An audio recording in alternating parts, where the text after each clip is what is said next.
Tuesday after? I felt fine. Drove, got done with 400, whatever many miles. Drove 600 and whatever many miles in the motorhome home, and got back to work. So, I felt fine.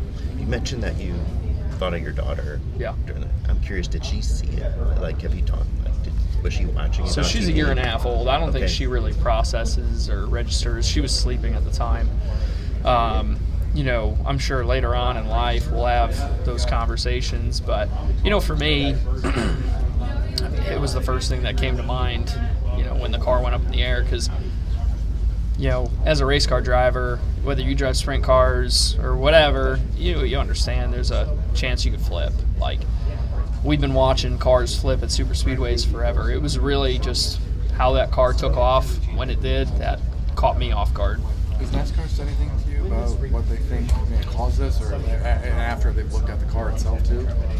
I think they're going through a lot of the information to try and figure out a way to best make sure that it doesn't happen like that again.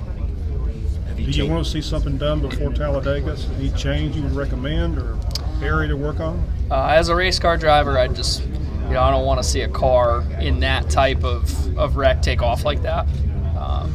That's the only thing. As a sport, we've been really proactive on, safety, and they always have been. And that's, I'm lucky to be racing in this era of racing where you look at our seats, you look at all the safety measures that we go through as teams and what NASCAR puts in place. So I just want to keep seeing us head down that path of stopping something that could put us in a bad spot. You've gone airborne twice in a year. Does it make you feel safer walking away from two of these, or safer or less knowing that you got airborne? It's not like landing on pillows. Right. I'll tell you that. It's not, as much as I'm fine, it's not like you don't feel it. You definitely feel it. So I think it's I joked with my wife that I'm like a cat with 9 lives right now. You don't want to use all 9 up. Have you looked at the car as far as did everything work as it was supposed to? Are you going to change any of your cockpit? I'm not going to change anything. The way I've looked at it is I've been through 2, more than 2 actually. You look at Talladega as well. I've been through a few really, really bad accidents, and I feel good. So I'm not going to change anything. How do you feel in the aftermath? I mean, say 48 hours. I mean, what's that been like? Like a really bad wreck, It wasn't... I'll never experience that, so yeah. if you could... Well, so I guess it really put it in perspective. A friend of mine called, after that first one in 23, and she wanted to share her bad experience when she had a bad accident. And, it made me realize that most people, if they have one bad accident in their life, like that's the most they're going to have. For us as race car drivers, we understand there could be an accident, in practice or qualifying or the race. So I guess for me, I'm numb to it. Just that's the reality of it. So, but like I don't know. I guess it's tough to describe, but you're beaten up, but you're good. As a race car driver, you need to be tough.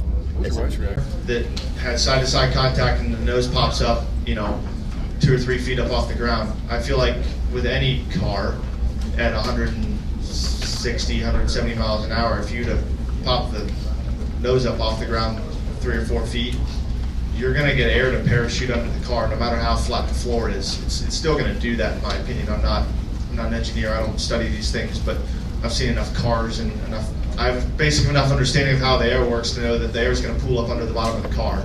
Now, whether the car takes off or stays longer in the air, so be it. So I feel like that wreck isn't really similar at all to some of the wrecks we saw at Daytona in August last year, where you had guys spinning around and getting air caught up underneath the car and it causing a liftoff event. So from that standpoint, I think it's more of just the car got in the air and stayed in the air for a little while. So I'm sure Ryan probably has a different take on all that, but I would say that's why the car got in the air, was because of the contact, not because of being put in a bad air in the spot. All right, awesome. Well, thank you for your time.